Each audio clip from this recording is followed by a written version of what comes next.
वाले ही बहुत भोगेंगे या ऐसे वैसे। ये सब तमाम कुछ ऐसे नास्तिक विचारधाराओं के या कम्युनिस्ट विचारधारा के लोगों का है कि जिसका थोड़ा-सा जवाब देने में बहुत थोड़ी-सी मुश्किल का सामना करना पड़ रहा है। तो हमारे एक मित्र हैं, उनका यूट्यूब चैनल है, उनके करीब 20,000 के आसपास सब्सक्राइबर भी हैं और जब लाइव उनका चलता है तो करीब 200 के आसपास लोग जुड़े भी रहते हैं। तो अभी हम लोगों ने कुछ लाइव किया था, अभी कल के ही दिन लाइव किया था, जिसमें एक हमारे मित्र हैं, उन्होंने नास्तिक देशों के खुशहाली का एक लेवल जब रिसर्च में लाया तो काफ़ी नीचे गिरा हुआ उसका पैराग्राफ था। फिलहाल ये सब बातें तो है ही, हम लोग और आगे भी लाइव आज या चलाएँगे तो हो सकता है कि कल के डेट में रविवार को रखा जाए। तो कुछ प्रश्न उस तरह से आते रहते हैं श्रोताओं की तरफ से या उस तरह के मानसिकता के लोग हैं, उनके प्रश्न आते रहते हैं कि कर्म के सिद्धांत के क्या प्रमाण हैं कि आप कोई आदमी विवश हो अच्छे कर्म के लिए, कोई आपके पास पुनर्जन्म, कर्म इत्यादि कोई प्रमाण हैं? तो सोच रहे थे कि आपको उस लाइव में हम जोड़ते और आपके पास अगर कुछ विचार हो अगर रखने के लिए तो आप समय दे सकें। समय कितना बजे से है? समय और लगभग 5:30 बजे के आसपास समय रखा जाता है और अभी टाइम निश्चित नहीं हुआ है। टाइम होगा तो हम स्ट्रीम यार्ड का लिंक भेज देंगे आपको। आप 10 से 15 मिनट आप अपना विचार रखें। जरूर रखेंगे, आप लिंक हमको भेजिएगा। और कुछ स्वामी जी आप मौखिक रूप से कुछ अपना कुछ अभी विचार है आपके पास इन लोगों को जवाब देने के लिए कुछ? मौखिक रूप से जब उसी समय जब वो डिस्कशन चलता रहेगा तो उसी समय भगवान का जो आदेश होगा वो बोलेंगे। बिल्कुल। अच्छा स्वामी जी ठीक है। हाँ, समय जब आएगा ना तो मैं आपको लिंक भेज शेयर करूंगा और आपसे निवेदन है कि आप थोड़ा सा अपना अमूल्य समय दीजिएगा। हाँ जरूर एकदम। और मतलब कि लिंक शेयर करके थोड़ा एक कॉल कर दीजिएगा। धन्यवाद स्वामी जी, हम कर देंगे। हाँ तब हम अपना जो जहाँ पर बैठते हैं वहाँ पर लाइट वाइट का अच्छा प्रबंध है। अच्छा। हम वहाँ बैठ जाएंगे अपना स्टैंड वगैरह लगवा करके, फिर तब हम अपना ढंग से बता। अच्छा हाँ, आप अपना संक्षेप में आप 15 मिनट 10-15 मिनट आपको टाइम दिया जाए। लाइव में कई लोग जुड़ते रहते हैं। 10 मिनट तो बहुत है समझाने के लिए। ठीक है, धन्यवाद स्वामी जी। समझने और समझाने के लिए तो 10 मिनट काफी। वही। और बाकी न समझने के लिए तो पूरा जीवन कम है। वेद व्यास जी ने जब सारे ग्रंथों की रचना की, देखिए न मानने वालों को तो नहीं मनाया जा सकता, लेकिन अगर जैसे कि अर्जुन जैसा जो इच्छुक है उसको मनाया जा सकता है। तो क्योंकि न मानने वालों को तो भगवान श्री कृष्ण भी नहीं मना पाए हैं। भगवान श्री कृष्ण वही पंडित लोग की औरत आकर के भगवान का सत्संग बांसुरी सुना करती थी और पंडित लोग वही जाके कंस के दान दक्षिणा पर स्वाहा स्वाहा कृष्ण भगवान को मारने के लिए करते थे। जी। तो एक दिन क्या हुआ, जब भगवान श्री कृष्ण आए तो पंडिताइन सब पहुंच गई, तो पंडित लोग कहे दूसरे दिन हम इन लोगों को घर में ही बंद कर देंगे, ये लोग जा ही नहीं पाएगी। तो दूसरे दिन भगवान श्री कृष्ण जब आए फिर बांसुरी बजाए। बांसुरी का मतलब ये होता है सत्संग प्रवचन, तो जो भी जीवात्माएं हैं वहां पहुंच जाती हैं। तो इस दिन क्या किया लोगों ने कि अपना अपना घर की जितनी भी पत्नियां थी, पंडितों ने सब ने अपना अपना किवाड़ बाहर से ताला वाला मार के चल गए अपना स्वाहा स्वाहा करने। और उधर से लौट के आए तो देखे कि सबकी पत्नियां आके बैठी हुई हैं कृष्ण भगवान के पास। तब दौड़ के अपने घर में गए, तो घर में जब गए तो वहाँ देखे वहां पर उनका केवल शव पड़ा हुआ। आत्मा निकल के वह प्रभु के पास पहुंच गई। तो कहने का तात्पर्य है कि न समझाने वाले को भगवान भी नहीं समझा पाए और समझने वालों को इशारा ही काफी है। तो उसी तरह से वेद व्यास ने भी सोचा कि भाई इतना ग्रंथ मैंने लिख डाला, ये समझने और समझाने में तो मनुष्य की आयु कम है। मान लीजिए अगर 33 करोड़ देवता की 33 कोटि मतलब श्रेष्ठ होता, कोटि माने श्रेष्ठ, लेकिन 33 करोड़ देवताओं की कल्पना जो की गई है, तो अगर एक देवता को एक दिन पूजा जाए तो मान लीजिए आदमी की आयु 100 बरस है। तो 100 एक बरस में 365 दिन। हालांकि 100 बरस में कितना दिन? तो भी हम 33 करोड़ देवता की पूजा नहीं कर पाएंगे। हाँ हाँ स्वामी जी, ऐसे लोग अगर प्रत्येक सेकंड देवताओं को बदला जाए तो भी हम अपने 100 वर्ष की आयु में 35 करोड़ देवता की पूजा नहीं कर सकते। वैसे तो अब जो मनुष्यों की आयु है ये 50-60 ही है, 70 लेटेस्ट, 70 जो जी जाए। हालांकि स्वामी जी बहुदेववाद का खंडन तो गीता से सहित तमाम हमारे धर्म ग्रंथों में हर जगह है, चाहे रामचरितमानस उठाइए या गीता उठाइए, वहाँ पर बहुत समस्या नहीं है, वहाँ तो हम लोग उसका जवाब दे लेते हैं, कर लेते हैं। और बहुदेववाद का बहुत बड़ा प्रश्न भी नहीं है, वो बात नहीं है। और 33 करोड़ को तो लोग वैसे भी इग्नोर करते हैं कि 33 कोटि, कोटि माने प्रकार, वो भगवान के गुण है 33। इसीलिए फिर वेद व्यास ने विचार करते हुए गीता को ही धर्मशास्त्र बताया। और मतलब एकेश्वरवाद में ही विश्वास रखना, ये ये रामचरितमानस भी एकेश्वरवाद है, जितने भी धर्म ग्रंथ हैं वो एकेश्वरवाद ही है। मतलब कि अपने एक कोई इष्ट को ईश्वर मानना। आप गरुड़ पुराण पढ़िए तो उसमें गरुड़ जी श्रेष्ठ हैं, बाकी सारे देवता विष्णु आरती कर रहे हैं। और आपको और कोई पुराण पढ़िए, दुर्गा पुराण, देवी पुराण, तो उसमें देवी श्रेष्ठ हैं, बाकी ब्रह्मा विष्णु महेश आरती कर रहे हैं। तो अब ये श्रेष्ठता है, लेकिन अब मुंडे मुंडे मतिर भिन्ना, संसार में आज ही नहीं प्रत्येक समय में अपने अपने नेटवर्किंग के माध्यम से कुछ अच्छे लोग, कुछ बुरे लोग, समाज को कुछ तोड़ने वाले, कुछ जोड़ने वाले, दोनों लोग चले आ रहे हैं। और ऐसा नहीं कि आज यूट्यूब हो गया, फेसबुक हो गया तभी ये सिस्टम पहले भी था। पहले भी देखते हैं आप, चाणक्य वगैरह का कितना विवाद चलता था। जनक के दरबार में रोज खाली महासभा होती थी। भगवान बुद्ध के समय भी कई जगह भगवान बुद्ध को बेइज्जती करने के लिए बुलाया गया, जहाँ वो जाके जीत गए। तो हर जगह मतलब कि हर समय में वाद और विवाद चलते रहता। दुनिया में एक ही क्वेश्चन है, ईश्वर क्या है, स्वामी जी, उसका मिल जाना ही उत्तर है। नहीं समझे?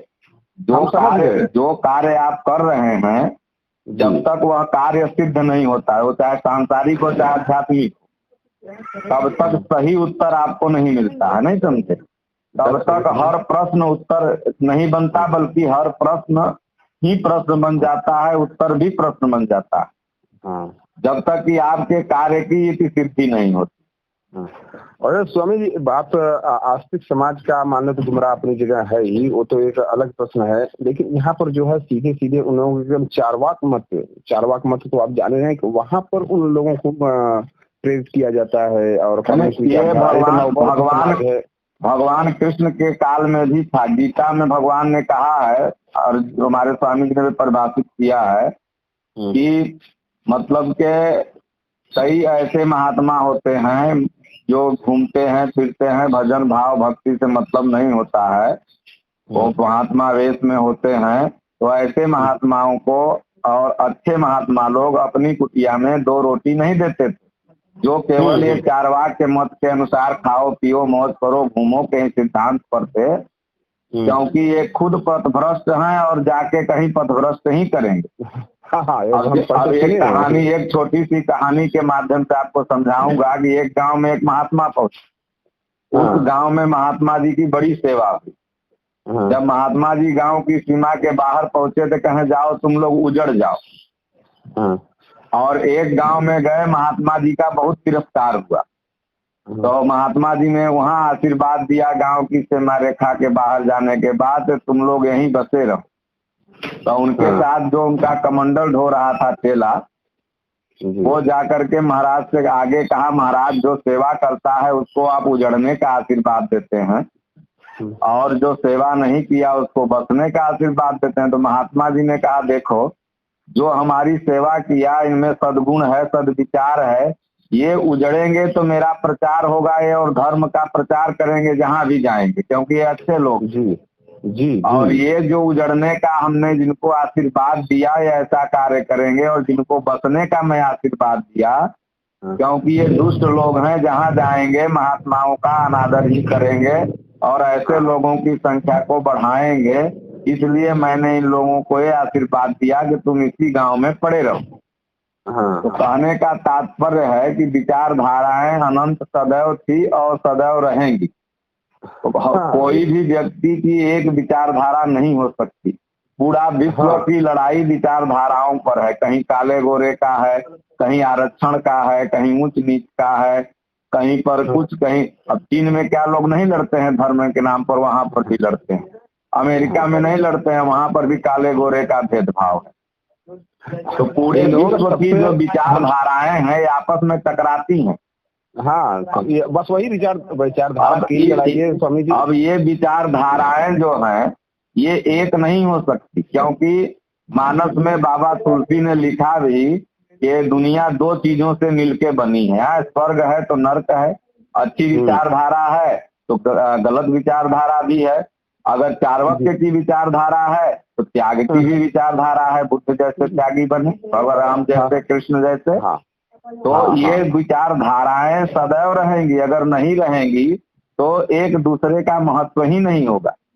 हाँ, ये बात तो विचारधाराएं सदैव रही है और सदैव रहेगी और आज भी हैं। आज भी है, ऐसा नहीं कि पहले नहीं थी, पहले भी वैचारिक लड़ाई हमेशा से होती रही है और आज भी वैचारिक लड़ाई हो रही है, आगे भी होगी।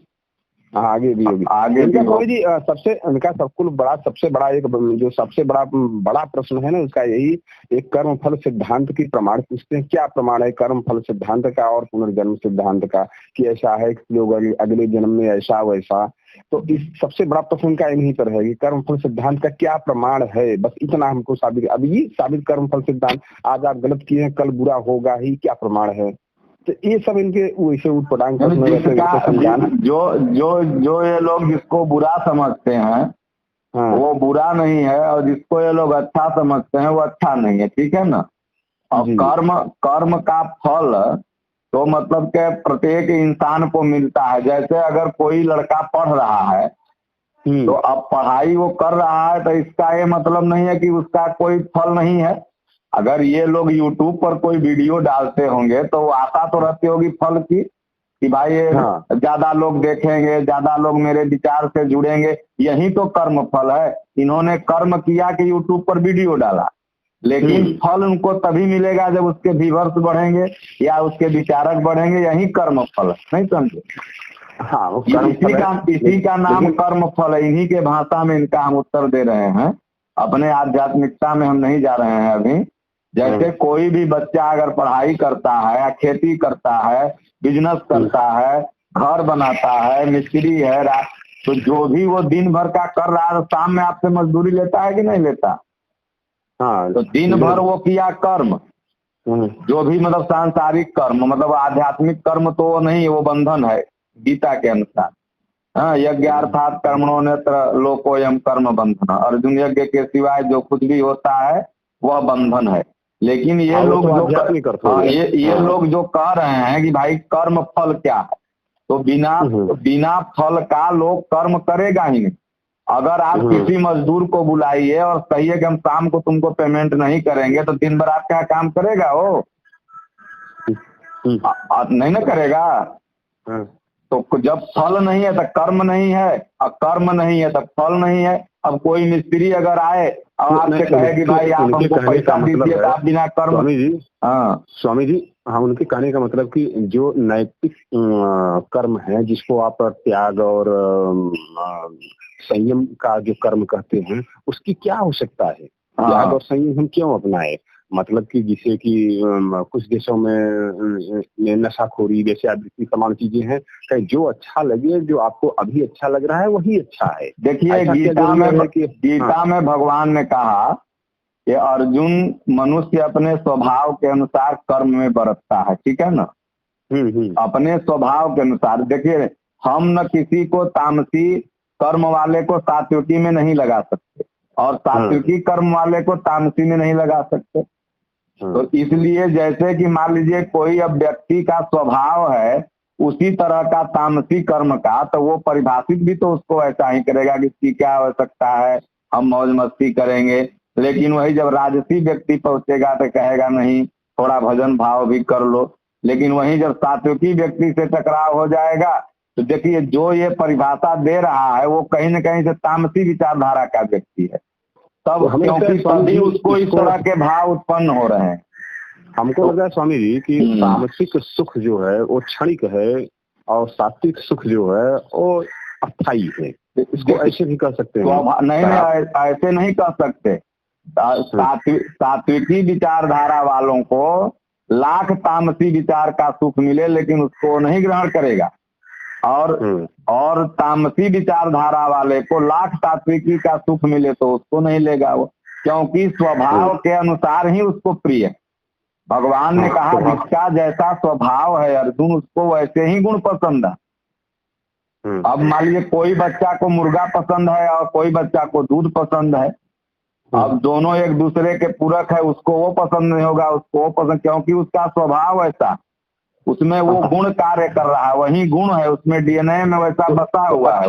तो अच्छा कौन माना जाएगा? तो दूध वाला माना जाएगा अच्छा है कि मुर्गा वाला? तो अपने स्वभाव के अनुसार दोनों अच्छा है, लेकिन जो इन दोनों से ऊपर उठा हुआ व्यक्ति है, जो जानकार है, जो टीचर है, जो क्लास टीचर है, वो अच्छा मानेगा जो सात्विकी विचारधारा में कार्य कर रहा है।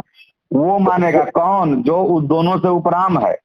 लेकिन ये दोनों अपने अपने को ही अच्छा मानेंगे। इसलिए भगवान ने गीता में कहा अर्जुन त्रय गुण्या विषया वेदा भवार्जुन, अर्जुन तीनों गुण से ऊपर उठ और मेरा भजन। तीनों गुण से जो ऊपर उठा हुआ व्यक्ति है वही बता पाएगा कि इसमें गलत और सही क्या है।